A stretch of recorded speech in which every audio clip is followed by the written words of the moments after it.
Vamos a hacer una oración. Pedimos, Espíritu Santo, que ilumines nuestra mente y nuestro corazón. Y al abrir tu palabra, tengamos el entendimiento de tu voluntad. En el nombre de Jesús oramos. Amén. Amén. Bienvenidos, hermanos, una vez más. Y qué maravilloso si tenemos una escritura en nuestras manos y venimos con un corazón sencillo y humilde para escudriñar las escrituras. Quiero hablar de 4 razones para vivir. He estado oyendo últimamente en algunos comentarios esta expresión que dice: el 80% de las personas no saben por qué levantarse en la mañana. Han olvidado por qué viven. Según este estudio, 8 de cada 10 personas no tienen una razón profunda, espiritual, grande para poder vivir. Digo, la mayoría se levanta porque va a trabajar y dices, pues tengo que ir a trabajar. Pero una razón verdadera, una razón profunda que haga que una persona se levante con ánimo, con ganas de vivir, de experimentar la profundidad, la riqueza de la vida, parece que 2 de cada 10 tienen una razón profunda para vivir. Y el apóstol Pablo, vamos a empezar recordando Filipenses 1:21, que tal vez ustedes lo saben de memoria. El apóstol Pablo dijo: porque para mí el vivir es Cristo y el morir es ganancia. Mi vivir es Cristo y morir es ganancia. El apóstol Pablo resume su vida en esta expresión.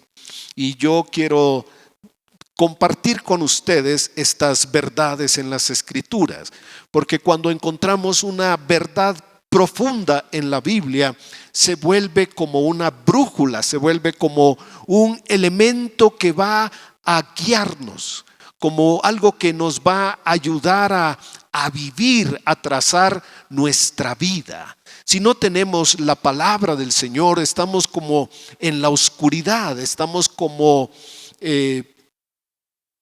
confundidos. Miren, a veces teniendo los aparatos electrónicos para guiarnos, a veces nos pueden llevar a un lugar equivocado. No sé cuántos de ustedes hayan experimentado que pueden poner todas las instrucciones en el GPS y de repente nos lleva a otro lugar que no era el que nosotros queremos llegar.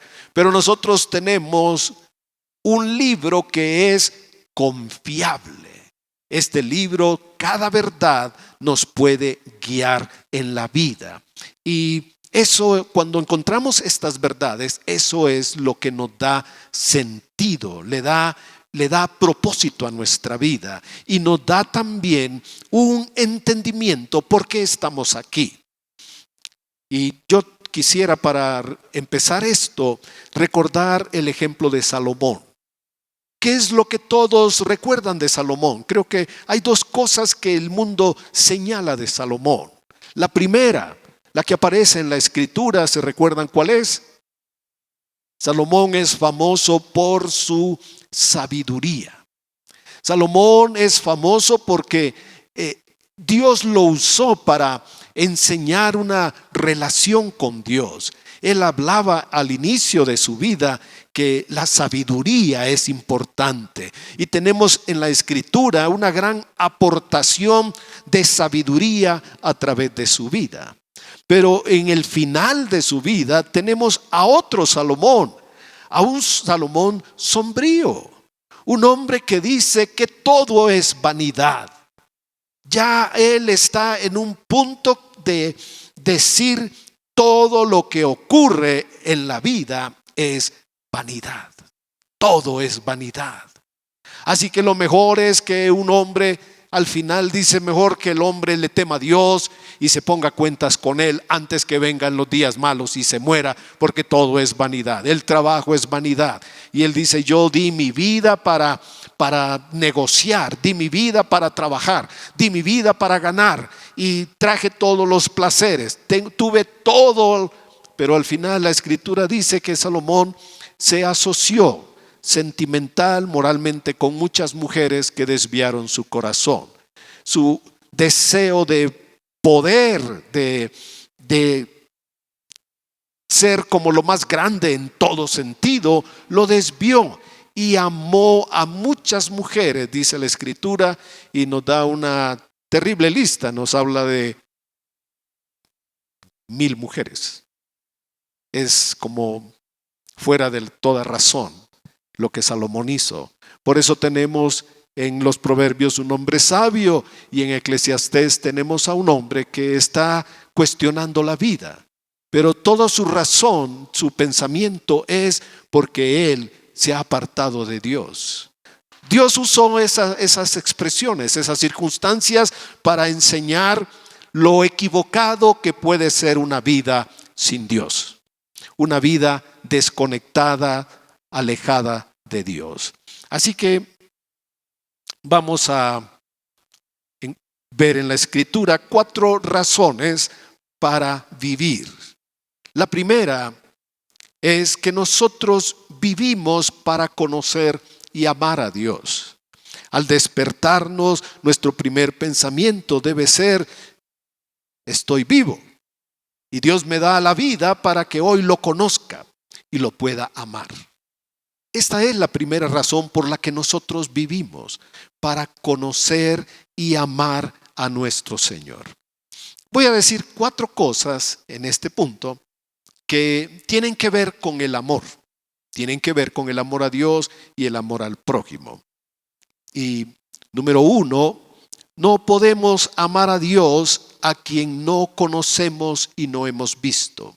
Una persona realmente no puede amar a Dios si no la conoce.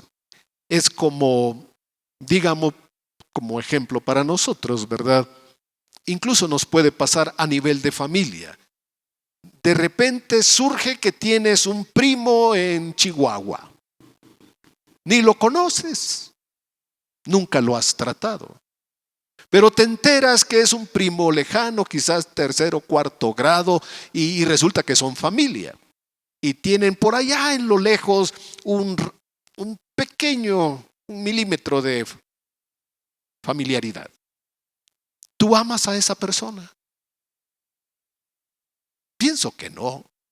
Oh, se puede decir: primo, pues sí, mira, yo soy hijo de fulano, de sutano, que también ellos eran primos con tu papá, y ahí a veces se trazan unas líneas como de relaciones familiares que son muy lejanas, muy distantes. Y la pregunta es: ¿nosotros amaríamos a esa persona? Somos medio parientes, pero ¿realmente le amaríamos? Pienso que tal vez no, en el sentido tan profundo de lo que significa amar. Y no podemos amar a Dios si no lo conocemos. Los griegos pusieron un altar que decía: al Dios no conocido. Ellos pensaban: si hay un Dios, porque tenían muchos, pero ¿qué tal, decían ellos, que hay uno que no lo hemos celebrado y no le hemos dado culto? No se vaya a enojar con nosotros, mejor, por aquello de las dudas, vamos a adorar al Dios que no conocemos. Y le daban algunas ofrendas, pues le llevaban flores, quién sabe todo lo que ellos hacían. Pero esa idea de adorar a un Dios desconocido, cuando leemos la Biblia, Dios se reveló a nosotros por medio de nuestro Señor para que nosotros conozcamos a Dios. Y en la medida que lo conocemos, lo vamos a amar. Pero el primer pensamiento es: no podemos amar a Dios a quien no conocemos y no hemos visto. No lo podríamos amar porque no lo conocemos. Hasta que lo conocemos, solamente en la medida que lo conocemos, le podemos amar. Ese es el punto número 2. Solo podemos amar a Dios en la medida que le vamos conociendo. El punto número 3 sería: amamos a Dios en la medida en que guardamos y obedecemos su palabra. ¿Cómo sabemos que amamos a Dios? Jesús lo puso así: si ustedes me aman, guardarán mis mandamientos. Así que amamos a Dios en la medida en que guardamos y obedecemos su palabra. Y el punto número 4 que quiero señalar es que amamos a Dios en la medida en que amamos a nuestros hermanos. Esto pone las cosas un poquito difíciles, porque una persona puede pensar que ama a Dios o que es muy creyente, pero la Biblia lo lleva a un terreno donde dice: si tú dices que amas a Dios, también debes amar a tu hermano. Si dices que amas a Dios y no amas a tu hermano, ahorita vamos a ver qué es lo que dice la Escritura. Con estos pensamientos, vamos a leer en el Evangelio de Juan, en el capítulo 14, vamos a leer unos versículos, empezando en el verso 15, donde Jesús enfáticamente dice: si me amáis, guardad mis mandamientos. La evidencia de nuestro amor al Señor es guardar sus mandamientos. El versículo 21 de este mismo capítulo dice: el que tiene mis mandamientos. Y la idea dice: y los guarda. No es tenerlos en el libro. No es como que alguien diga: bueno, pastor, yo en mi casa tengo algunas Biblias, tengo varias Biblias. No es de esa forma, sino el que tiene mis mandamientos y los guarda. ¿Dónde se guarda? Como dice el Salmo 119: en mi corazón he guardado tus dichos para no pecar contra ti. Si guardares en tu corazón, dice el libro de Proverbios, la palabra se guarda en el corazón. El que tiene mis mandamientos y los guarda, ¿cómo dice su Biblia? Verso 21, ese es el que me ama, el que tiene los mandamientos del Señor, no los de la ley, no los 10 mandamientos de Moisés, sino los mandamientos de Jesús, lo que Él vino, enseñó y mandó. Ese es el que me ama, y el que me ama será amado por mi Padre, y yo le amaré y me manifestaré a Él. Vamos al versículo 23. Me salté ahí una pregunta que le hicieron, y respondió Jesús y le dijo: el que me ama, nuevamente, el que me ama, ¿qué? Mi palabra guardará. Otra vez el Señor pone en claro qué significa amarlo. El que me ama, mi palabra guardará. Y ya debemos repetirlo una vez más. ¿Dónde se guarda la palabra? Se guarda en el corazón. Es lo que tú has puesto en tu corazón. Si una persona dice: yo creo en Dios, está bien. Pero ¿cuánto de la palabra mora en nuestro corazón? ¿Cuánto hemos leído, meditado, memorizado? ¿Cuánto hemos amado este libro como para atesorarlo y ponerlo en nuestro corazón? Que ocupe nuestra mente, que ocupe nuestros pensamientos y que también more en mi corazón. El versículo 24 dice, aquí el Señor lo aclara: el que no me ama no guarda mis palabras. Es sencillo. Una persona que tiene el interés de guardar y atesorar la palabra está demostrando que ama al Señor. Y el que no guarda la palabra, dice, es porque no me ama. Y la palabra que habéis oído no es mía, sino del Padre que me envió. Vamos ahora a la primera carta de Juan, casi al final de nuestra Biblia, antes del Apocalipsis. Primera de Juan, capítulo 4 y versículo 7. Dice el apóstol Juan: amados, amémonos unos a otros. ¿Por qué? Porque el amor es de Dios. Todo aquel que ama es nacido de Dios y conoce a Dios. El que no ama, sencillamente no ha conocido a Dios, porque Dios es amor. En el versículo 20 de este mismo capítulo, aquí ya lo pone muy claro, lo pone como en evidencia.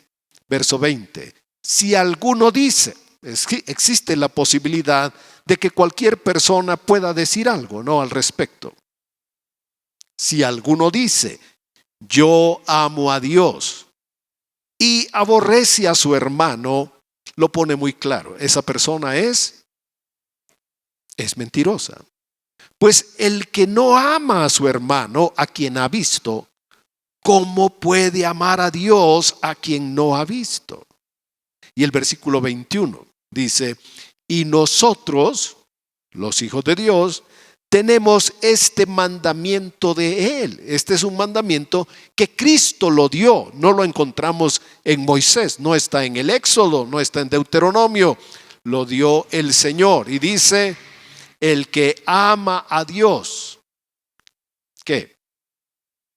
Ame también a su hermano. Si una persona dice, yo amo a Dios, ¿qué es lo que sigue después? Que ame a su hermano. Debe amar a su hermano. Es sencillo.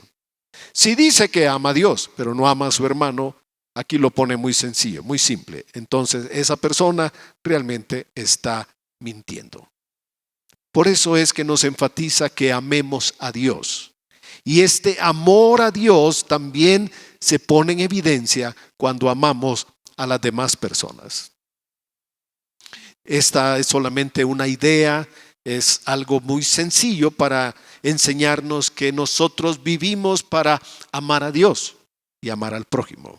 Así que al levantarnos en la mañana, no es para ir a la escuela, no es para preparar el desayuno de alguien, sino que abrimos los ojos, debemos decir, Señor, gracias, estoy vivo, estoy de este lado, quiero amarte este día, quiero conocerte.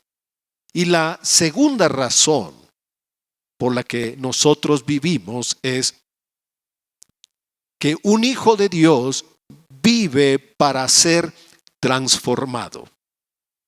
Un hijo de Dios vive para experimentar el poder de Dios para cambiar y transformar nuestra vida. Estamos en un cambio constante, permanente. No somos un producto terminado. Y Dios siempre estará trabajando en nuestra vida para transformar nuestro carácter. Vamos a leer Romanos 8, los versículos 28 y 29. Yo sé que el versículo 28 es muy conocido y muy anotado, muy marcado en las Biblias de los hijos de Dios. Es la parte que dice que todas las cosas les ayudan a bien, pero normalmente la gente no lee bien, porque hay una especificación. Dice el verso 28, y sabemos que a los que aman a Dios, todas las cosas les ayudan a bien. Y creo que la mayoría ahí termina, cierra su Biblia y dice, aleluya, gloria a Dios.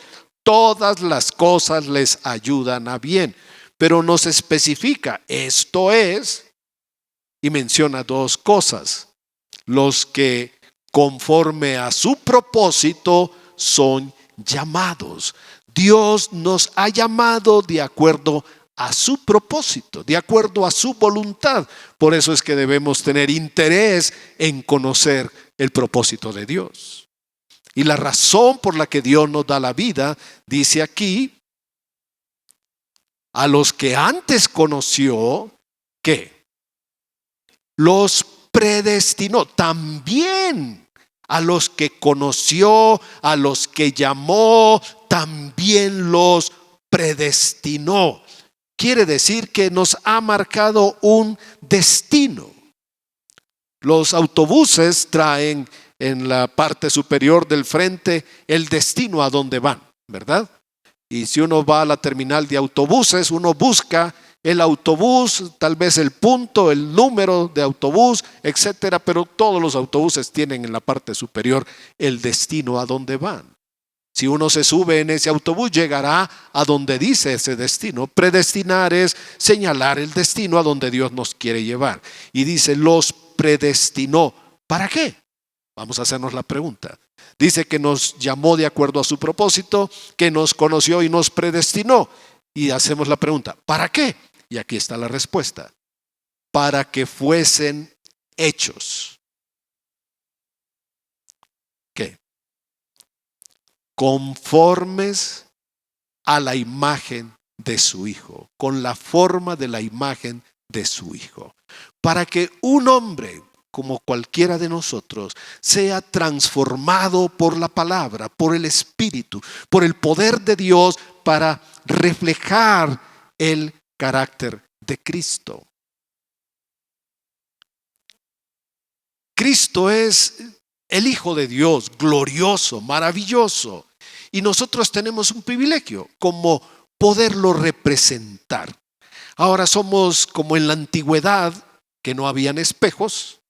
Entonces lo que la gente tomó como la idea de un espejo fue pulir un metal. Y eso lo podemos ver, por ejemplo, en una cuchara. ¿Alguna vez ustedes han curioseado con una cuchara? ¿Se han visto? ¿Han usado la cuchara como un espejo? ¿Alguien lo ha hecho? ¿O solo yo?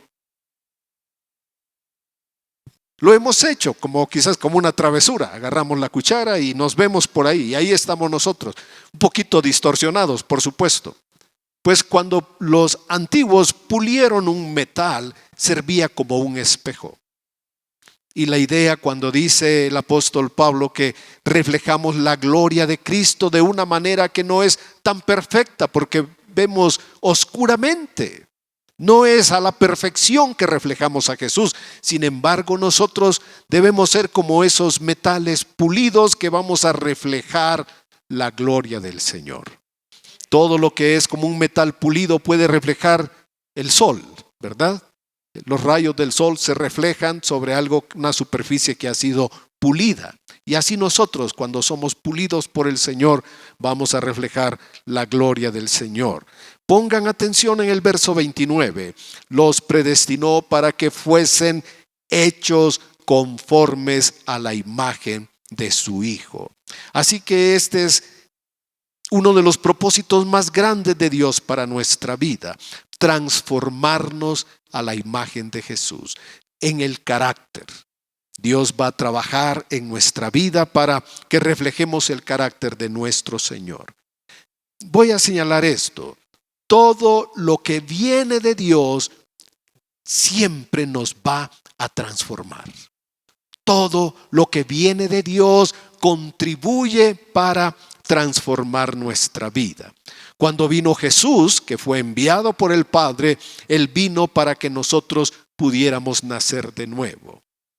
Jesús, después de morir, dijo que Él antes de morir, pero después de morir vino el Espíritu Santo. Y Él habló y dijo, va a venir el Consolador y Él les va a enseñar, les va a guiar. Y el apóstol Pablo en Gálatas 5 dice que Él produce en nosotros un fruto de amor, gozo, paz, paciencia, benignidad, bondad, fe, mansedumbre y templanza.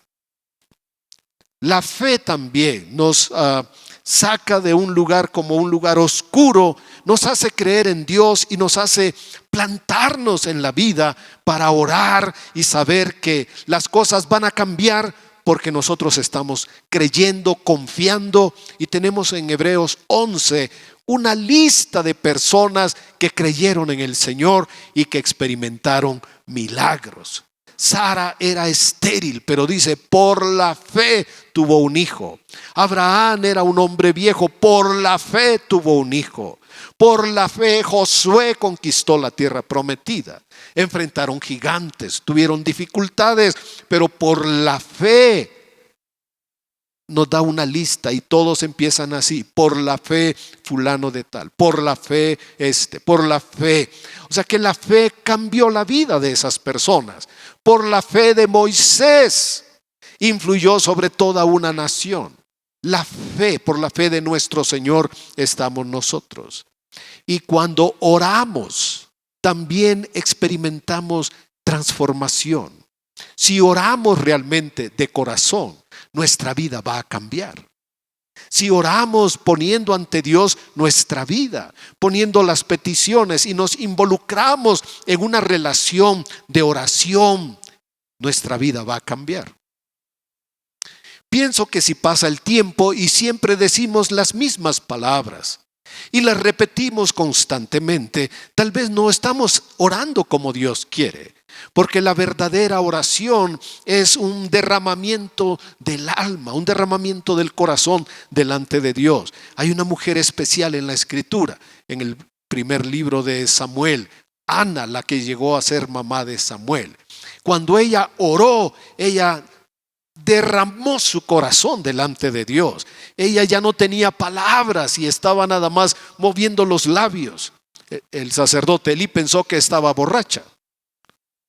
Pero ella le dijo: no he bebido vino ni sidra, ni el jugo de la manzana, pero he derramado mi alma delante del Señor.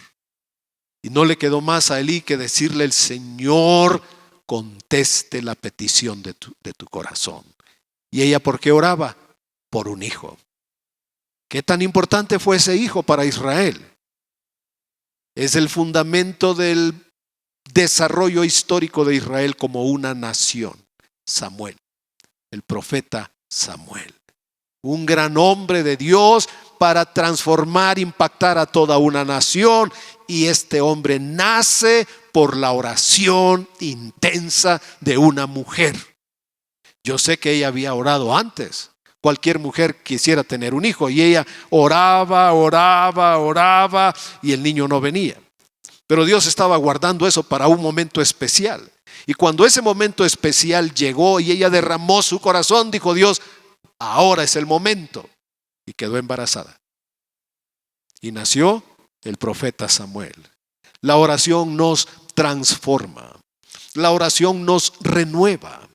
La comunión con Dios, al hablar con Él, nuestra vida es renovada, es transformada.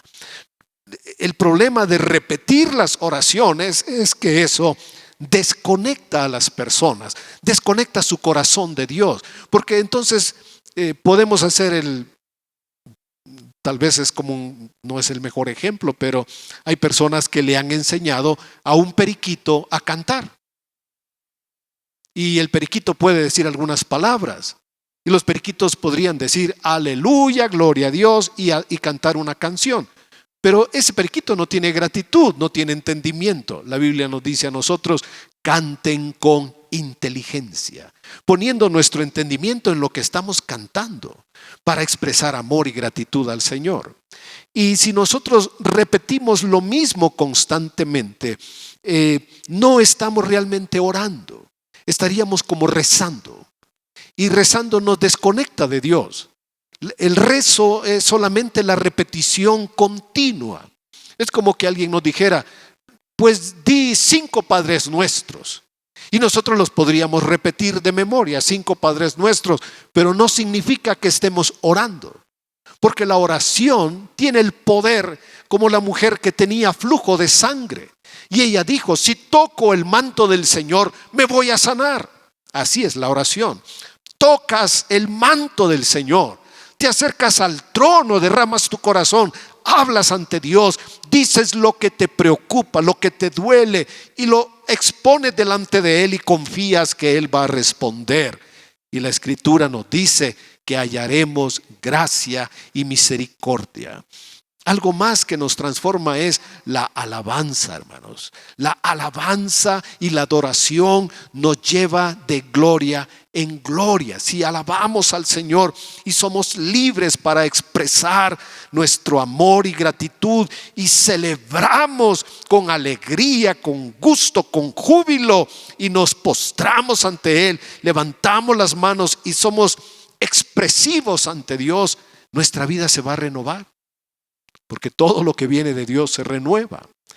Y pienso que si hace 10 años alababa a Dios de una manera, hoy debería hacerlo de otra manera. No sé qué piensen ustedes.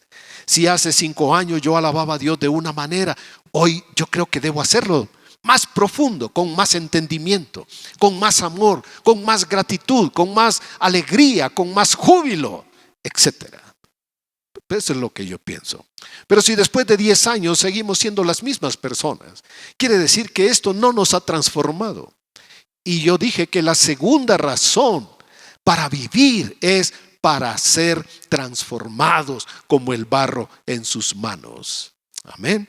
Vamos a leer unos versículos acerca de esto en la segunda carta de Pablo a los Corintios, en el capítulo 3, verso 18. El apóstol Pablo dice: por tanto, nosotros todos, mirando a cara descubierta como en un espejo la gloria del Señor. ¿Alguien ya encontró el versículo? ¿Qué sigue diciendo? Somos transformados. Somos transformados. Esto es constante. Esto es siempre, permanente. Estamos en un cambio, en un crecimiento permanente para conocer más al Señor, para ser renovados, transformados por Él. Somos transformados de gloria en gloria, en la misma imagen. En la misma imagen de nuestro Señor, como por el Espíritu del Señor. Y somos transformados, les dije hace un momento, como dice Gálatas 5, para dar un fruto de amor, de gozo, de paz, de paciencia, de bondad. Aquí mismo, segunda carta de los Corintios, capítulo 4 y versículo 6. Porque Dios, que mandó que de las tinieblas que resplandeciese la luz, es el que resplandeció en nuestros corazones para iluminación del conocimiento de la gloria de Dios en la faz de Jesucristo. Él es el que resplandeció en nuestros corazones. Un cristiano no solamente es una persona que cree en Dios, es una persona que ha tenido una revelación del Señor, que ha tenido un entendimiento, una iluminación en la mente, en el espíritu, que reconocemos quién es Jesús. Para muchos Jesús pues es un maestro. Algunos lo ponen como un curador. En lugares donde se hacen invocaciones a espíritus, tienen una imagen de Jesús y ellos dicen el Cristo. Jesús es el Cristo, Él es nuestro maestro, Él es el que ilumina nuestros días, nuestras vidas. Pero en realidad ellos no lo adoran como a Dios, no lo reconocen como Dios. Ellos tienen eso para atraer a las personas, y que al ver una imagen religiosa las personas pues bajan la guardia y dicen: pues este lugar es bueno. Brujos, curanderos, tienen imágenes y figuras para atraer a las personas y hacerles creer que a través de un santo, de una figura, de una imagen, Dios les va a hacer el milagro. Y ellos dicen: aquí el santo patrono es el que va a hacer las maravillas. Y hermanos, eso está tan diseminado en nuestros pueblos, en nuestros países latinoamericanos, porque no ha resplandecido la luz del Señor en los corazones. Y dice: Él es el que resplandeció en nuestros corazones para iluminación del conocimiento de la gloria de Dios en la faz de Jesucristo. Así que Dios hace un proceso de transformación en nuestra vida. En el versículo 17 de este mismo capítulo, Dios nos enseña algo más que transforma nuestra vida cuando viene de Dios. Un problema, una dificultad, Dios lo puede usar para transformar nuestra vida. Las dificultades, los problemas, y aquí el apóstol Pablo usa una palabra que está, digamos, tiene mayor intensidad. Nosotros podemos decir problema, pero él usa una palabra con mayor intensidad. ¿Qué usa? ¿Cuál palabra tienen ustedes? Tribulación. Y todos los problemas que él había vivido, él lo pone en este nivel. Dice: esta leve tribulación momentánea produce en nosotros cada vez más excelente y eterno peso de gloria. Una dificultad no nos desanima. Una dificultad, un problema no nos debe desalentar, no nos debe hundir, no debe decir, bueno, ya no quiero vivir, yo no sé por qué estoy vivo, mejor que Dios me recoja, que me lleve. Pablo dice, no, esta leve tribulación Dios la usa ¿para qué? Dice, para producir en nosotros un excelente y eterno peso de gloria. Peso de gloria. Dios produce en nosotros a través de dificultades, problemas, peso de gloria. Algo maravilloso. Dios como que nos enseña, nos revela, nos da una miradita de lo que habrá más adelante para un hijo de Dios.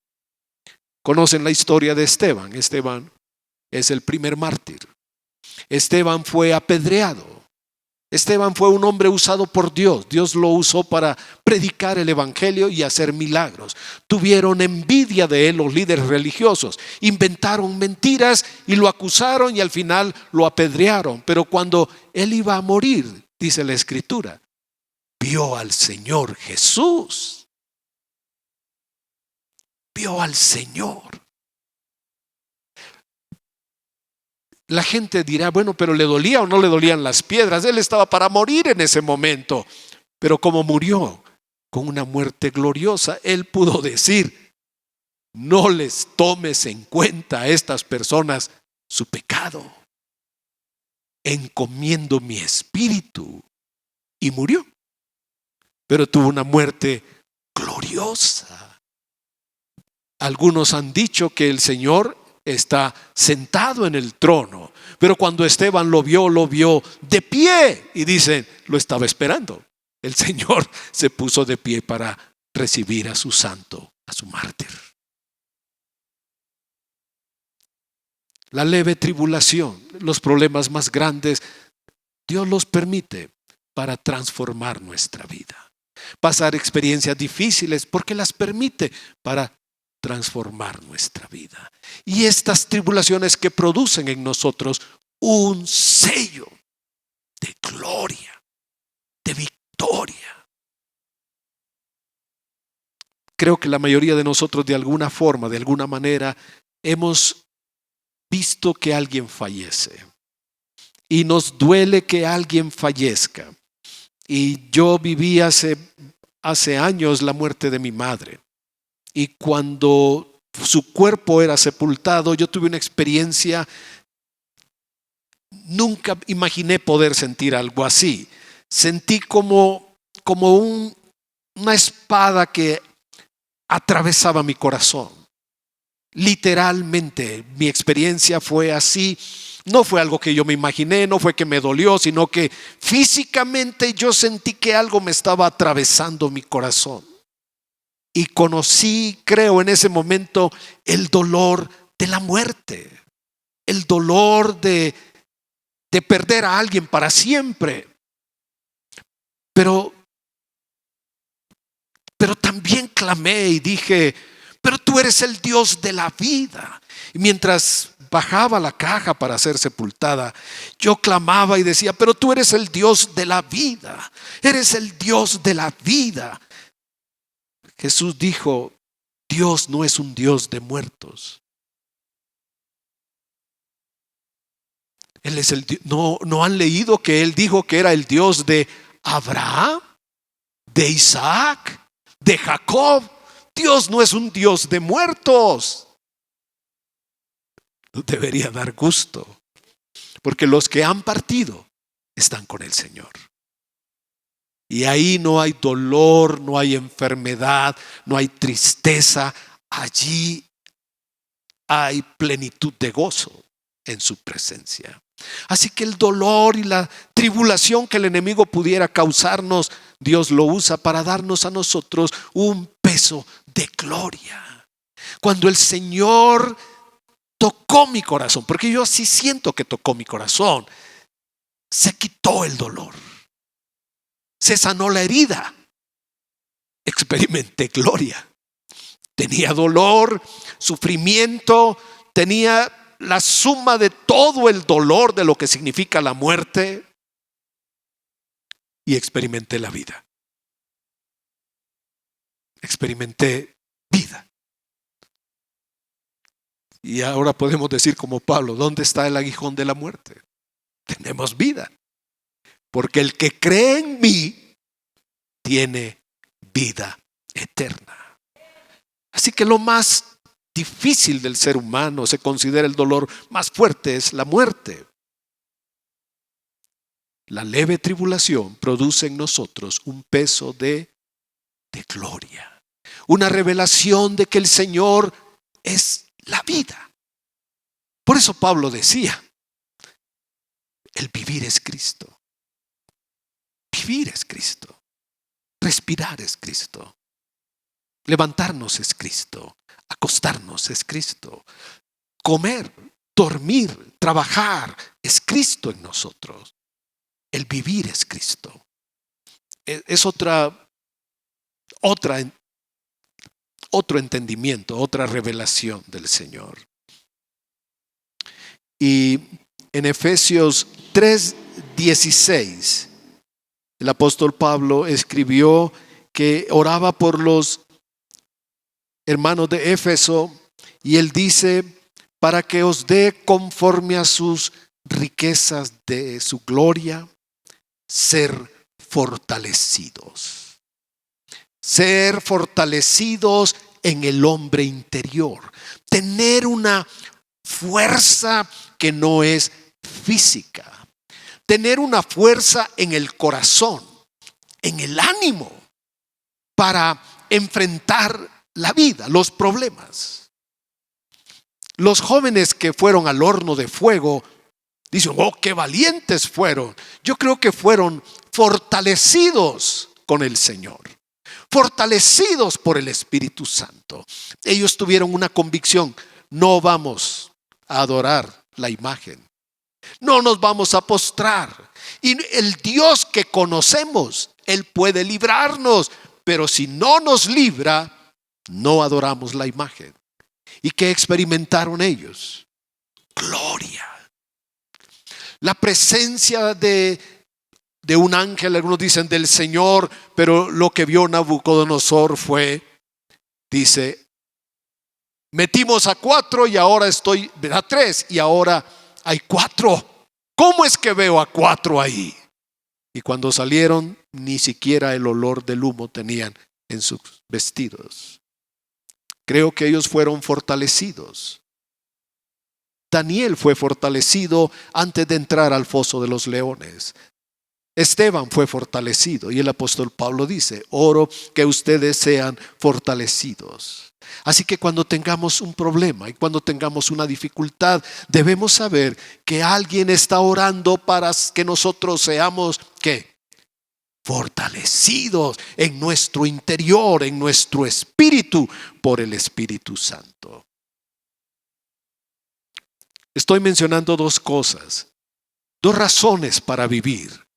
La primera es, vivimos para amar al Señor, para conocerlo.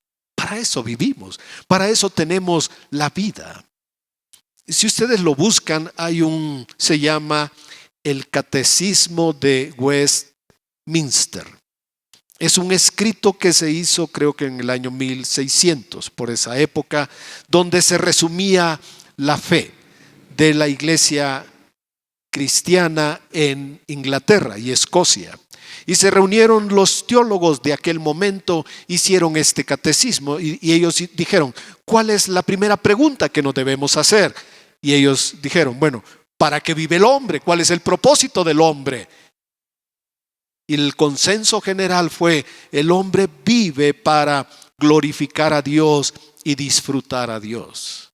Eso resume todo lo que es la vida cristiana. El concepto de la vida cristiana, conocer a Dios y amarlo. Porque si no lo conocemos, San Juan 17:3, les pediría que alguien lo lea. San Juan 17:3. ¿Qué dice?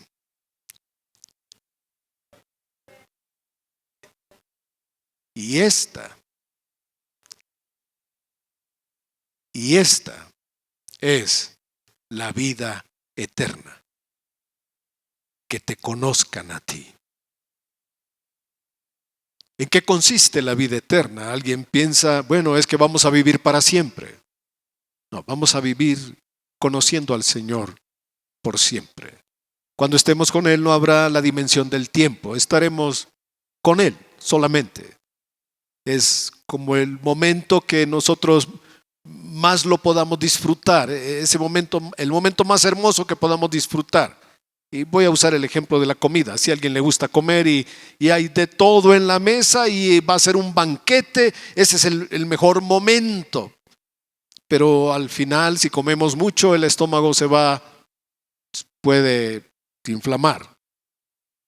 Si comemos mucho, podemos tener agruras después. Este momento de gran felicidad al rato podría ser de ir al doctor.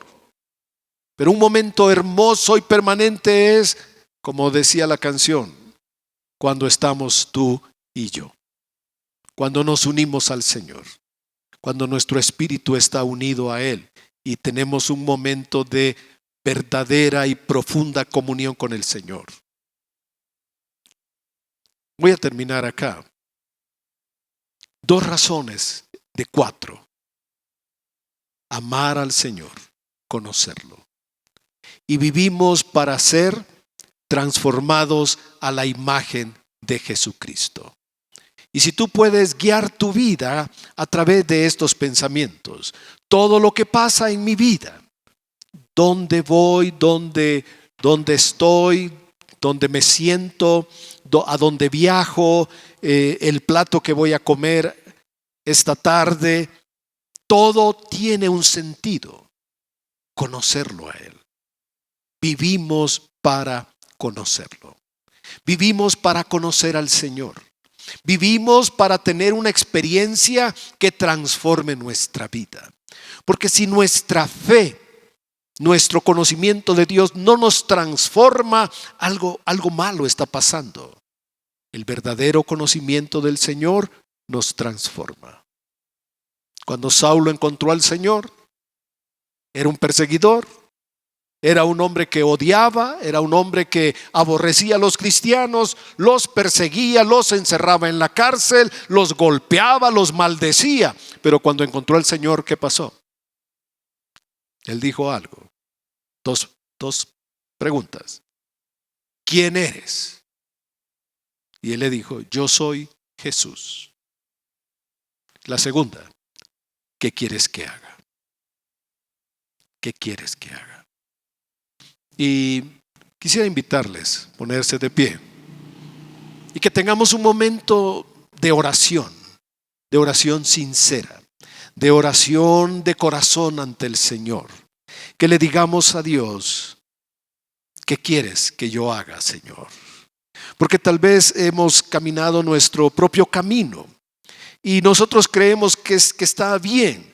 No estoy tan lejos del Señor, pero estoy bien. Todavía no me he alejado, no me he enfriado, no he negado al Señor. Yo creo en Jesús, pero no estoy en el camino. Y quisiera pedirles que oremos un momento. Les ruego que oremos un momento, que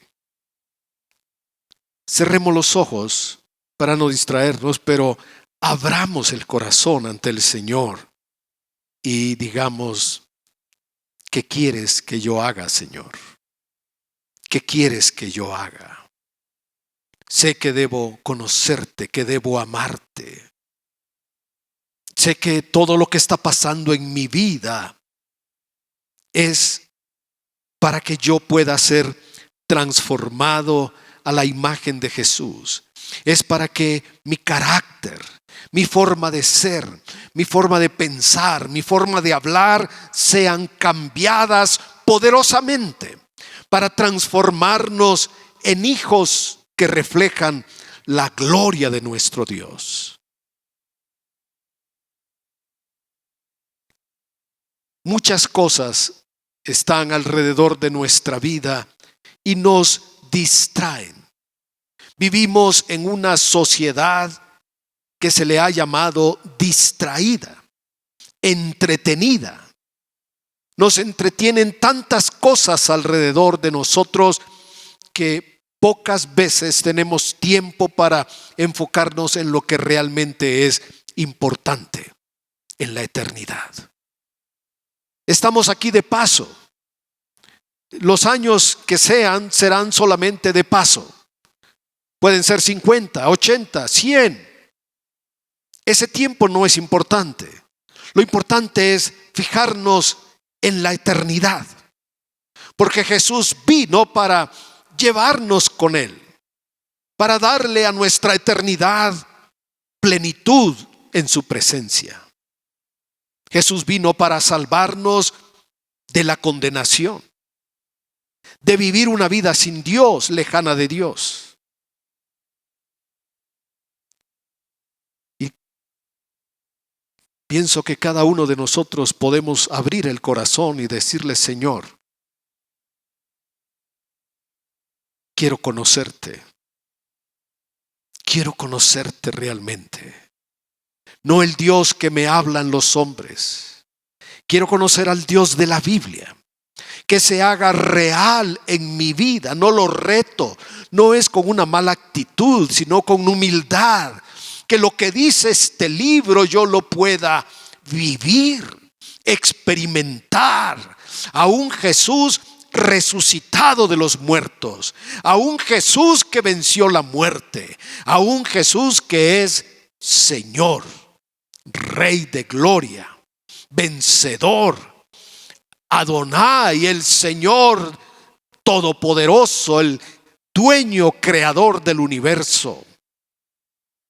Y que ahora nosotros sabemos que nos has amado y que nos has apartado para ti, para que podamos vivir el resto de nuestros días amándote, y que cada experiencia de vida contribuye para ser transformados. El peor problema, la peor dificultad, los tropiezos del día a día, los tropiezos que enfrentamos del día a la noche. Cada día trae su afán, dijo Jesús, pero cada uno de esos tropiezos tiene un propósito en las manos del Señor: transformarnos a la imagen de Jesús. Cada problema, cada dificultad, cada tribulación, Dios la usa para transformarnos. Y cuando haya una tribulación tremenda y tú digas: Señor, no sé qué hacer, debes recordar: yo estoy pasando este momento para conocer a Dios, para ser transformado. Estoy viviendo este momento para conocer la gloria de Dios, como Daniel, como los jóvenes en el horno de fuego, como Esteban. Lo que estamos viviendo es para conocer más a nuestro Dios. Ahora solo queda decir: Señor, aquí estoy. Atrévete a orar. Atrévete a decirle al Señor. Ten valor para decirle: Señor, ¿qué quieres hacer con mi vida? Porque si tú eres sincero para decir esta breve oración: ¿qué quieres que yo haga?, te aseguro que el Espíritu Santo te va a iluminar. Y si decimos como el Padre nuestro, con confianza: Padre, hágase tu voluntad en nuestra vida. En el nombre de Jesús. En el nombre que es sobre todo nombre. Hágase tu voluntad y enséñanos el camino que debemos andar. Lo pedimos en el nombre de nuestro Señor Jesucristo. Amén. Amén. Hoy hemos visto 2 cosas de 4. Próximo domingo hablaremos de lo que nos falta para entender razones para vivir. La primera razón, vivimos para amarlo, conocerlo. Y vivimos para ser transformados a la imagen de Jesús. Que Dios los bendiga, que esta semana enfoquemos nuestra vida en estas dos verdades. Dios les bendiga.